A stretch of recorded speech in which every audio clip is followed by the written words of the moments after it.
जय हिंद, भारत माता की जय।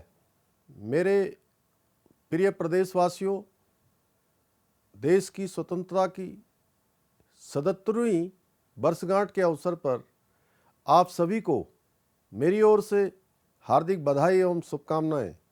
सबसे पहले मैं आज के इस पवित्र अवसर पर सभी स्वतंत्रता सेनानियों, आंदोलनकारियों, वीरों, देशभक्त क्रांतिकारियों को नमन करता हूं, जिन्होंने देश की आज़ादी के लंबे संघर्ष में अपना योगदान दिया। हमारे ऐसे महान स्वतंत्रता सेनानियों के बलिदान, त्याग और तपस्या को भुलाया नहीं जा सकता है। मैं उन सबको श्रद्धा व आदरपूर्वक नमन करता हूं तथा अपनी श्रद्धांजलि अर्पित करता हूं। इसके साथ ही इस पावन अवसर पर मैं उत्तराखंड राज्य निर्माण आंदोलन के सभी अमर शहीदों तथा आंदोलनकारियों को भी नमन करता हूं। आज के इस महान पर्व पर आप सभी देवतुल्य उत्तराखंड वासियों का भी हार्दिक अभिनंदन, जो देश और राज्य की प्रगति एवं विकास में योगदान दे रहे हैं। मेरे प्यारे उत्तराखंड वासियों, आदरणीय प्रधानमंत्री श्री नरेंद्र मोदी जी के कुशल नेतृत्व में देश सभी क्षेत्रों में अभूतपूर्व प्रगति कर रहा है। हम न्यू इंडिया की राह पर तेजी से अग्रसर हैं। हमारा प्रदेश उत्तराखंड भी देश की प्रगति में अहम योगदान दे रहा है। विभिन्न चुनौतियों के बाद भी इस वर्ष हमारे प्रदेश ने विभिन्न उपलब्धियां और नए नए कीर्तिमान अपने नाम किए हैं। हमने कई ऐसे कदम उठाए हैं जिनकी चर्चा देश और दुनिया में हुई है। हमारे राज्य में हुए नए नए निर्णयों और प्रयासों ने देश को भी एक नया रास्ता और रोशनी दिखाने का कार्य किया है। सबसे पहले मैं समस्त प्रदेशवासियों को बधाई देता हूं कि हमारा प्रदेश नीति आयोग द्वारा जारी रिपोर्ट के अनुसार एसडीजी इंडेक्स में इस वर्ष पहले स्थान पर है। राज्य को एसडीजी इंडेक्स में प्रथम स्थान तक पहुंचाने में हमारी सरकार में मेरे मंत्रिमंडल के सभी साथियों, हमारे शासन प्रशासन के सभी स्तरों के अधिकारियों, कार्मिकों और हमारे 1.25 करोड़ उत्तराखंडी भाई बहनों का अमूल्य योगदान रहा है। हमें इस स्थान को बरकरार रखना है। राज्य सरकार का लक्ष्य है कि प्रदेश में समावेशी विकास सुनिश्चित किया जाए। इसके लिए हम सतत विकास लक्ष्यों को प्राप्त करने में सहायक सभी हितधारकों के साथ सहयोग एवं प्रभावी समन्वय से कार्य करने में विश्वास रखते हैं। मेरे प्यारे प्रदेशवासियों, हमारा राज्य उत्तराखंड इस वर्ष समान नागरिक संहिता की दिशा में आगे बढ़ा है। हमें गर्व है कि देवभूमि से समान नागरिक संहिता की पवित्र गंगा की शुरुआत हुई है तथा इससे समस्त देश में एक नई ऊर्जा और उत्साह का संचार हुआ है। हमने देश और दुनिया को समानता और न्याय का एक प्रभावी संदेश दिया है। बिना किसी भेदभाव के सभी को समान अधिकार मिलने चाहिए। इस सोच को मजबूत करना ही यूसीसी का उद्देश्य है। यूसीसी समाज में महिला सशक्तिकरण की प्रक्रिया को और भी अधिक तीव्र और मजबूत करेगा, ऐसा हमारा विश्वास है। इसके साथ ही उत्तराखंड में जबरन धर्मांतरण पर रोक लगाने के लिए एक सख्त धर्मांतरण विरोधी कानून लागू किया गया है। अब प्रदेश में जबरन या प्रलोभन देकर धर्मांतरण कराने या करने पर 10 साल तक की सजा का प्रावधान है। राज्य में दंगारोधी कानून को कैबिनेट से मंजूरी मिल गई है। अब दंगाइयों पर कड़ी कार्रवाई करने के साथ ही दंगे में होने वाली सार्वजनिक संपत्ति के नुकसान की भरपाई भी दंगाइयों से ही की जाएगी। इसके लिए क्लेम ट्रिब्यूनल का गठन कर दिया गया है। प्रिय प्रदेशवासियों, हमने लैंड जिहाद पर कार्रवाई करके देवभूमि उत्तराखंड में सुख, शांति और अमन चैन सुनिश्चित किया है। लैंड जिहाद के तहत की गई कार्रवाई के दौरान प्रदेश में करीब 5000 एकड़ सरकारी भूमि को कब्जा मुक्त कराया गया है। हम जानते हैं कि मातृशक्ति उत्तराखंड के सामाजिक आर्थिक ताने बाने की रीढ़ है। राज्य में नारी शक्ति हमारे लिए सर्वाधिक पूजनीय है तथा हमारी सभी नीतियों का फोकस भी महिलाएं ही हैं। इसलिए प्रदेश सरकार ने ऐतिहासिक निर्णय लेते हुए सरकारी नौकरियों में महिलाओं को 30% क्षैतिज आरक्षण लागू किया है। इससे महिला सशक्तिकरण को और अधिक बल मिलेगा। उत्तराखंड के गठन में राज्य आंदोलनकारियों के त्याग, बलिदान और योगदान को भुलाया नहीं जा सकता। हमारी सरकार राज्य आंदोलनकारियों और उनके आश्रितों के विकास और कल्याण के लिए निरंतर प्रयासरत है। इसलिए हमारी सरकार ने लंबे समय से चली आ रही मांग को देखते हुए राज्य आंदोलनकारियों एवं उनके सभी आश्रित पात्रों के लिए 10% क्षैतिज आरक्षण देने का भी निर्णय लिया है। नारी सशक्तिकरण योजना के अंतर्गत महिलाओं को प्रोजेक्ट कास्ट का 30% या 1 लाख रुपए की सब्सिडी प्रदान की जा रही है। महिलाओं को आर्थिक रूप से सशक्त बनाने हेतु लखपति दीदी योजना के तहत महिला स्वयं सहायता समूह को 5 लाख तक का ऋण बिना ब्याज के दिया जा रहा है। वर्तमान में करीब 80,000 महिलाएं स्वयं सहायता समूहों के माध्यम से सालाना 5 से 7 लाख कमाकर लखपति दीदी बनी है। सरकार ने 2025 तक 1,25,000 महिलाओं को लखपति दीदी बनाने का लक्ष्य रखा है। उत्तराखंड देवभूमि होने के साथ साथ वीरभूमि भी है। उत्तराखंड में 5वें धाम के रूप में देहरादून में शहीद सैनिकों को समर्पित सैन्य धाम की स्थापना की जा रही है। सैन्य धाम के निर्माण के लिए प्रदेश के 1734 शहीद सैनिकों के आंगन की मिट्टी लाई गई है। राज्य सरकार द्वारा शहीद सैनिकों के परिवार से एक सदस्य को सरकारी नौकरी में समायोजित किया जा रहा है। सरकार ने वीरता पदक से सम्मानित सैनिकों को देय एकमुश्त अनुदान राशि में भी वृद्धि की है। हमने राज्य में शहीद सैनिकों के परिवारों को मिलने वाली अनुग्रह अनुदान राशि 10 लाख रुपए से बढ़ाकर 50 लाख रुपए करने का भी निर्णय लिया है। आज देश भर में सैनिकों के परिवारों को OROP के तहत 1 लाख करोड़ रुपए से अधिक मिल चुके हैं। उत्तराखंड में भी हजारों परिवारों को इसका लाभ मिल रहा है। प्रिय प्रदेशवासियों, राज्य का हेल्थ सेक्टर हमारी सरकार की शीर्ष प्राथमिकताओं में शामिल है। प्रदेश के सभी नागरिकों को, विशेषकर दुर्गम और दूरस्थ क्षेत्रों में रहने वाले उत्तराखंड वासियों को बेहतर स्वास्थ्य सुविधाएं पहुंचाने के लिए हम पूरी गंभीरता के साथ निरंतर प्रयासरत हैं। इस दिशा में हमने कई नए कदम उठाए हैं। राज्य में निःशुल्क जांच योजना के तहत मरीजों को 207 प्रकार की पैथोलॉजिकल जांचों की निःशुल्क सुविधा दी जा रही है। हरिद्वार में सुविधायुक्त मेडिकल कॉलेज का निर्माण प्रगति पर है। उधम सिंह नगर जिले में एम्स ऋषिकेश का सैटेलाइट सेंटर का कार्य गतिमान है। मुझे यह जानकारी साझा करते हुए बड़ी खुशी हो रही है।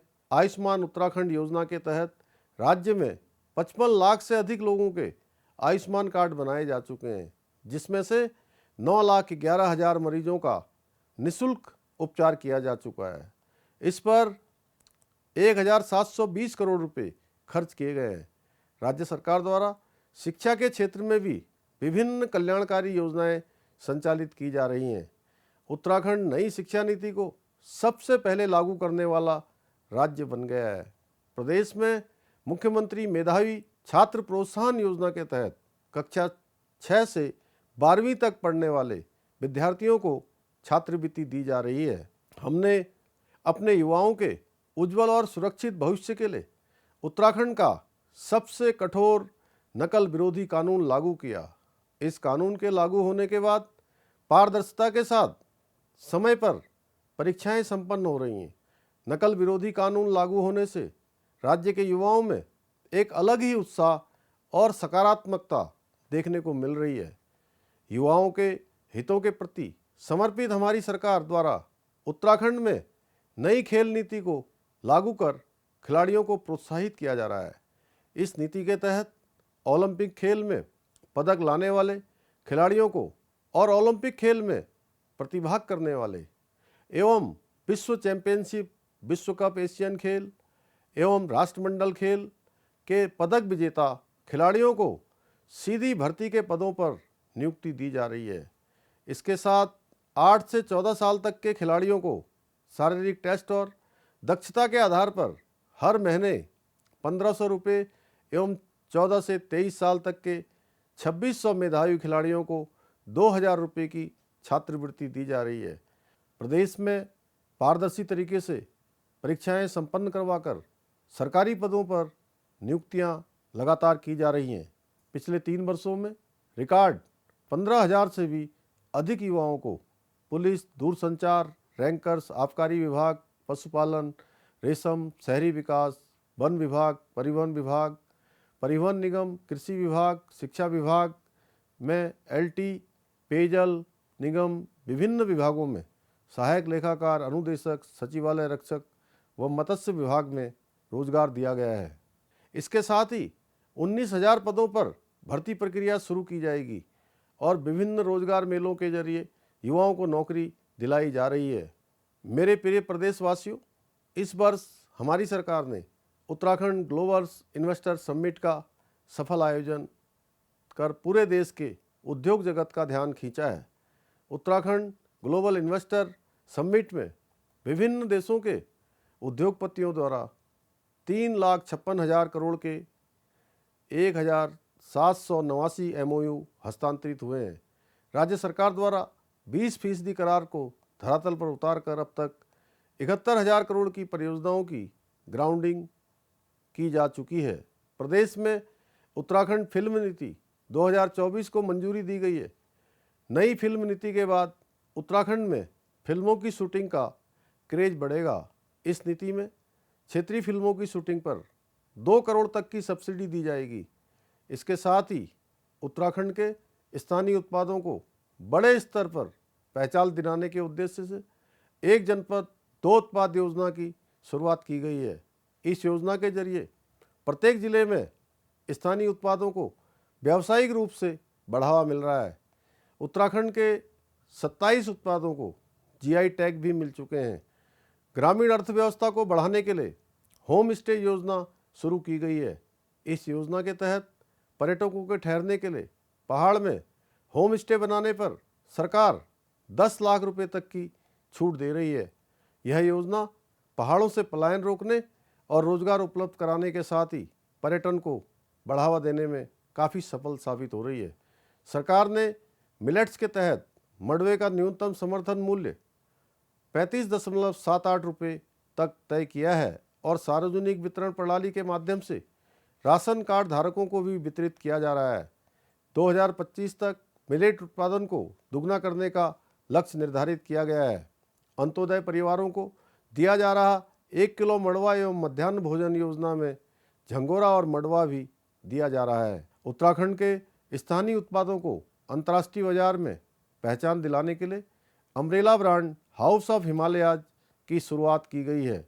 मेरे प्रिय प्रदेशवासियों, सुशासन की दिशा में चलते हुए हमारी सरकार द्वारा जनता की समस्याओं के समाधान के लिए सीएम हेल्पलाइन 1905 संचालित की जा रही है, जिस पर 24 घंटे शिकायतें दर्ज कराई जा सकती हैं।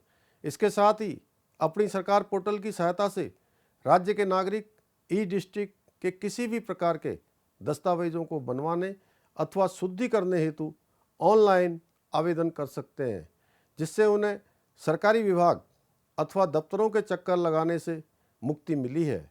भ्रष्टाचार पर अंकुश लगाने के लिए भ्रष्टाचार मुक्त ऐप 1064 लॉन्च किया गया है, जिस पर आने वाली शिकायतें सीधा विजिलेंस विभाग को मिलती है।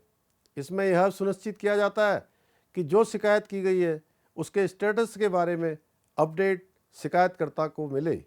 हम केदारखंड के साथ साथ मानसखंड कॉरिडोर के तहत कुमाऊं क्षेत्र के मंदिरों का भी विकास कर रहे हैं। वहीं हरिद्वार ऋषिकेश कॉरिडोर के साथ ही शारदा कॉरिडोर की प्रक्रिया भी गतिमान है। प्रदेश में रोपवे कनेक्टिविटी का विस्तार किया जा रहा है। सिद्धपीठ सुरकंडा देवी मंदिर में रोपवे शुरू किया गया है। इसके साथ ही गौरीकुंड केदारनाथ और गोविंद घाट हेमकुंड साहब रोपवे का शिलान्यास किया गया है। वहीं पर्वतमाला परियोजना के तहत रानीबाग से नैनीताल पंचकोटी से नई टहरी, खलियाटाप से मुंशियारी, नीलकंठ ओली से गोरसो रोपवे, पूर्णागिरी मंदिर रोपवे परियोजनाओं की प्रक्रिया भी गतिमान है। सरकार द्वारा राज्य में हेली सेवाओं के नेटवर्क को मजबूत करने की दिशा में निरंतर कार्य किया जा रहा है। देहरादून से अमृतसर, पंतनगर, अयोध्या, पिथौरागढ़, गोवा, कुल्लू के लिए भी हेली सेवा शुरू की गई है। हम त्रिजुगी नारायण, लैंसडाउन, अल्मोड़ा आदि स्थानों के लिए भी हेली सेवा के लिए प्रयासरत हैं। जौलीग्रांट एयरपोर्ट को अंतर्राष्ट्रीय स्तर का बनाया जा रहा है।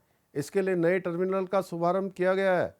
पंतनगर एयरपोर्ट को अंतर्राष्ट्रीय एयरपोर्ट के रूप में विकसित करने के लिए एयरपोर्ट अथॉरिटी ऑफ इंडिया द्वारा OLS सर्वे कर लिया गया है। वहीं दूसरी ओर उधम सिंह नगर में ग्रीनफील्ड एयरपोर्ट विकसित करने की योजना का ब्लूप्रिंट तैयार कर लिया गया है। उत्तराखंड मेट्रो रेल कॉरपोरेशन के बड़े शहरों में ट्रैफिक के लोड को कम करने और देहरादून से हरिद्वार और ऋषिकेश को जोड़ने के लिए अत्याधुनिक रैपिड ट्रांजिट सिस्टम का निर्माण करने जा रहा है। इसके लिए उत्तराखंड मेट्रो रेल कॉरपोरेशन ने योजना तैयार कर ली है। मेरे प्रिय प्रदेशवासियों, हमारी सरकार किसानों के कल्याण के लिए संकल्पबद्ध है। राज्य सरकार की तरफ से प्रदेश में गेहूं खरीद पर किसानों को 20 रुपये प्रति क्विंटल का बोनस दिया जा रहा है। इसके साथ ही गन्ने के मूल्य में 20 रुपये प्रति क्विंटल की वृद्धि की गई है। किसानों के हित को ध्यान में रखते हुए नहर के पानी को किसानों के लिए टैक्स फ्री कर दिया है। अब नहर से सिंचाई करने वाले किसानों को कोई शुल्क नहीं देना पड़ेगा। राज्य सरकार किसानों को 3 लाख रुपए तक का ऋण बिना ब्याज के उपलब्ध करा रही है।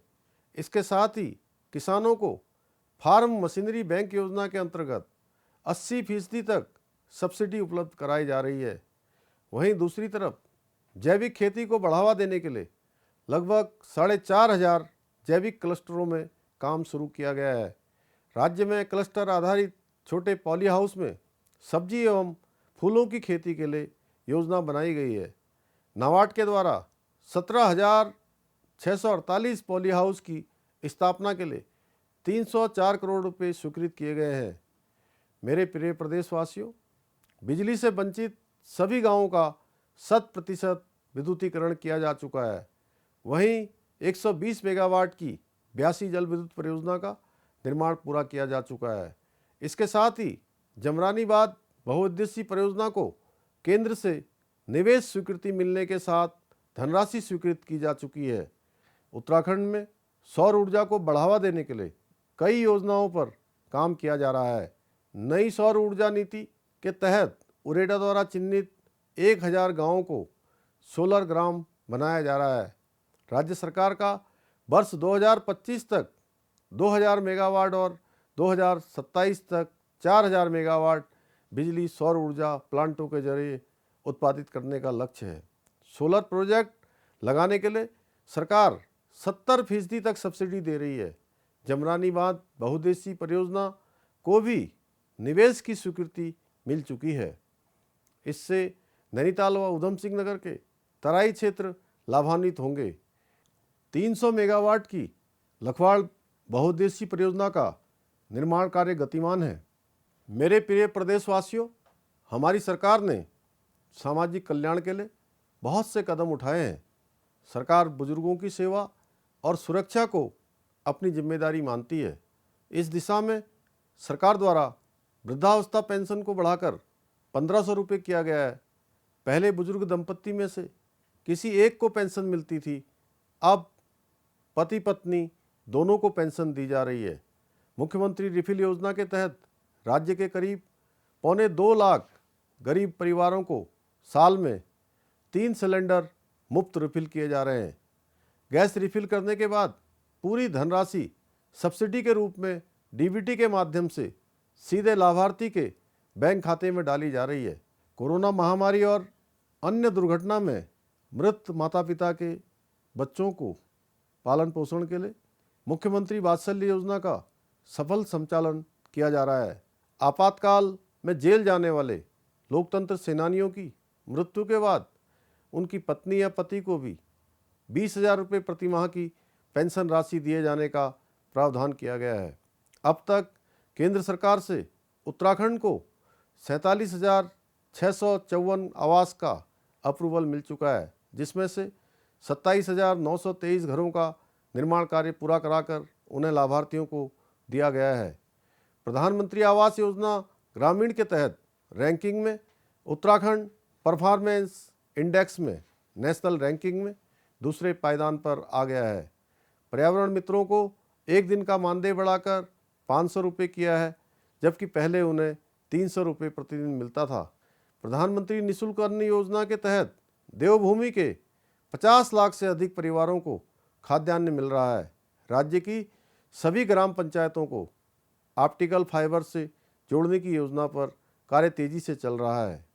मेरा विश्वास है कि आज के इस पावन पर्व पर हम संकल्प लें कि हमारे जो भी कर्तव्य और दायित्व हैं उनको पूरी निष्ठा के साथ निर्वहन करें तथा अपने देश व राज्य के विकास एवं प्रगति में अपना श्रेष्ठ योगदान दें। राज्य की प्रगति का लाभ दूरस्थ गांवों में रहने वाले ज़रूरतमंद लोगों तक पहुँचे, तभी उत्तराखंड सच्चे अर्थों में प्रगतिशील राज्य कहलाएगा। एक बार पुनः आप सभी को स्वतंत्रता दिवस की हार्दिक शुभकामनाएं। जय हिंद, जय उत्तराखंड।